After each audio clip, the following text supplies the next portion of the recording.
guys, it's Val from Victory Stitches, and I'm going to show you today how to do EPP applique hearts. They're a cute little shape, and they work well for applique because there's not a whole lot that can connect to a heart shape without it being, well, a pain in the butt. I mean, you could do it. I wouldn't, but you could. So these are how to make them quite simply. I do sell packs with different sizes in it. You can also buy Sudali papers that have the half circles and squares, because that's all these are made up with.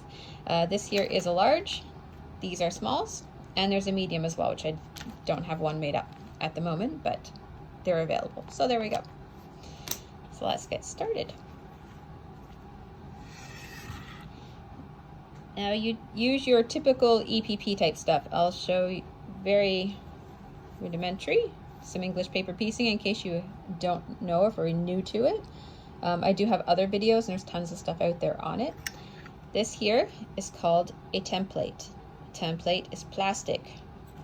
These are called papers. Now I get a lot of people that like to call the papers templates. Please don't do that, because this is a template and these are papers. Big difference. You don't need 50 of these, but you probably need 50 of these.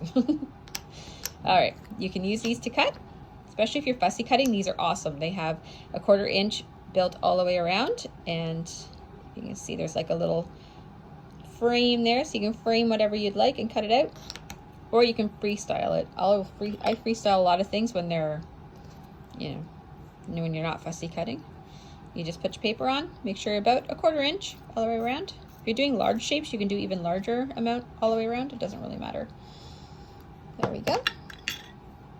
Because you have to be able to fold it over.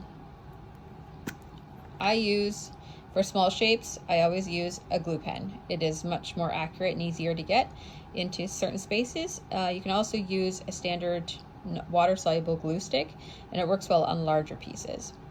You don't want to glue the edge. You want to glue away from the edge. Okay, so a little bit away from the edge and press.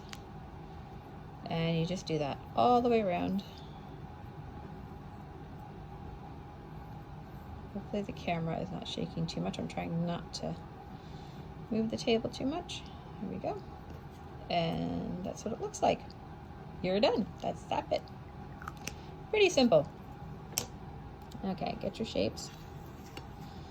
Here's mine. This is for a small. And arrange them however you would like them. There you go. We'll just go like that. So when finished, that's what it's going to look like. When you're sewing, try to use matching thread if possible, because you can see the stitches in between here, okay? And you're just using a whip stitch. And you can come up with either a method on how you want to add things together, or you can kind of sew a line and stop if you want, or backtrack, whatever it is that you want to do. Hearts, there's no nice way to flow this, so I'm just going to start with these two pieces and add them together. Take them, put them together. Quite simple. I'm going to start at this end because it's the bottom corner. Knot your thread. I usually tuck it in between, so you can see here, I usually tuck it in between a fold. Now you do not stitch the paper. Your needle should just bounce right off the top of the paper. Basically it skims, and you just whip stitching. Very simple, like that. You don't have to make this dense. It just needs to be held together nicely. So I usually end up doing, there's a little tangle there. There we go. I usually end up doing about 10 or 12 per inch. This is about my standard. You don't want it too big to have holes, and you don't want it too little because there's, well, no point to having it too little. And this goes a lot faster when you're not trying to look through a camera and sew at the exact same time. If you apply glue right on the edge, your needle will be going through glue, which makes it harder to sew. So the more of a little tiny bubble you can give on this end, the faster it is to sew. There we go, through the last bit. Okay, so now it looks like that. Add your next piece. I'm going to add this guy on. So this guy here will go here, and like that.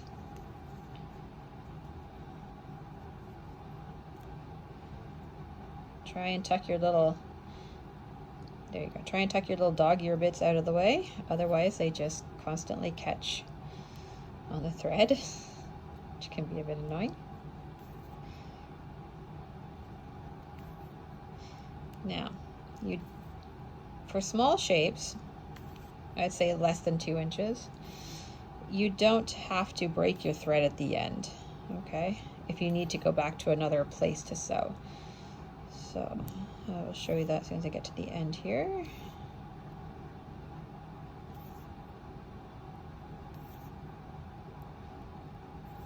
Actually, here, I'm going to turn my light on so hopefully you can see a bit better. I should have done that. There you go. Okay. Okay, I'm at the end. Now my thread is down here and I want it to be here. You can knot it off and restart, but you don't have to. So you can pick either side. Do not go through the paper, just go through this little folded bit, close-ish to the seam, and just bring it up to wherever you need to sew. It does not have to be perfect. And try not to catch all these little cornery dog ear things. There we go. Done. Now to add the next one. And the glue's a little bit coming off there, so I'll do that first. There we go. You can re-glue it, but it's such a small piece that I'm just going to hold it. Now people do ask me, if you're just starting out, what do you do with the papers? Quite simply, you take them out. They're just there to hold a shape for you, and that way you can do Y seams and things like that without it being a headache. And this does not take as long as you think, and it takes a lot less time to sew if you're not looking through a camera.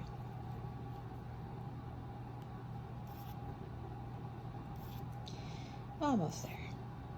I picked a really small one so that hopefully this wouldn't be too boring as I sew. There you go. So now I'm up here and I need to go here, so flip that around, and again go through the back. Okay, good. Oh, it's caught there. There we go. Okay. That's where I want to be. All right. Right here. Now, we're going to join this last seam together.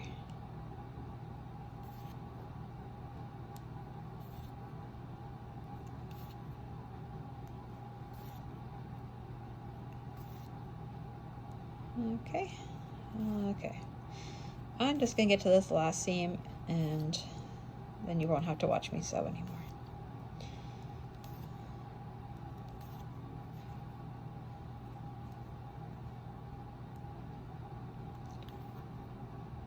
Okay, there we go. There's our square put together. Now to add these guys on, you can either bring this all the way down here, cut it off and restart and do a nice little line like this. What I tend to do is I put that on top, I sew that half, backtrack to the middle, and then just keep going. And then you're done. Okay, then you have this. So this one here is sewn. And those are the papers. Now to get the papers out, you can use a double pointed knitting needle. I got this little turner thingy here I'm going to use. You can use anything. The papers, unless you've really glued them, which you do not have to overuse the glue, okay? Just little is best. You just sort of go along. You can also just use your fingers and just go bonk, like that. And you literally pop the papers out. And you do that for all the papers. Take them all out. These will, if you iron it first, these will stay nice and crisp, okay? And you end up with this little guy. So all the papers are removed. He's been nice and ironed. And he's ready to basically be used. So you can do a lot of different things. This one here, I put onto a pin cushion. It's a cute little pin cushion. This here, I'm going to... decided this year to try and make more handmade things for the kitchen, and one is napkins. So it's just 2 of us, and I just wanted small napkins. I don't need gigantuan napkins to have at the kitchen table. So this is a 12 by 12 square of linen that I've just turned over the edges. And I just figure I'll just do different shapes and put them on. So that guy there is just going to go there. You can use your glue stick and glue him down. You can use applique glue. You can use applique pins. As he's a pretty easy shape to work with, I'm actually just going to pin him down with 2 little sewing pins. Like that. Now, you can use your favorite method, okay? So you can hand stitch this on with a slip stitch or with a nice binding stitch if you'd like. You get all fancy with it. Or you can go over to your machine and zigzag around, or if you have like a blanket stitch or something like that, you can do that around as well. I am going to hand stitch these ones. Basically for the reason is I can quickly show you how to do that. And my thread is really, really long here, so I'm actually going to cut this, because it'll take me forever to pull all this thread through.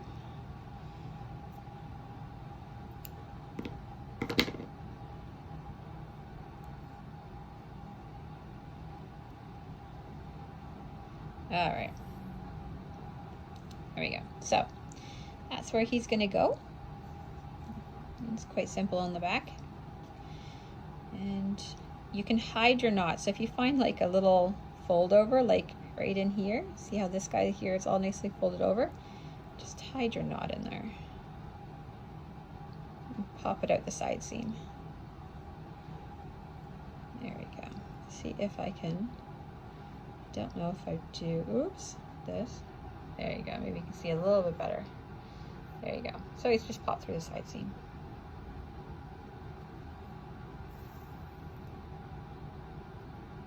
There you go. And he should hide in there. There we go. Now, if you're going to hand stitch this on in an invisible sort of stitch, you go down right where you came up. Come up right under. So it's like you want to be as close as possible. Okay? Wherever your needle is, you go straight down into your background material and up, just catching the side. And you just do that all the way around. Now if you find a little bit that's sticking out from the fold, just fold them under with your finger or with your pair of scissors or whatever, and they will stay folded under. And just go all the way around like that. And that's an easy way to hand stitch them on. That guy here is all sticking out, so just fold them under.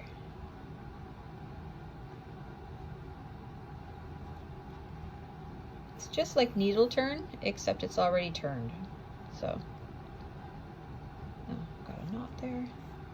This thread is like super tangly, which is a bit annoying, but it was red and it matched it, so.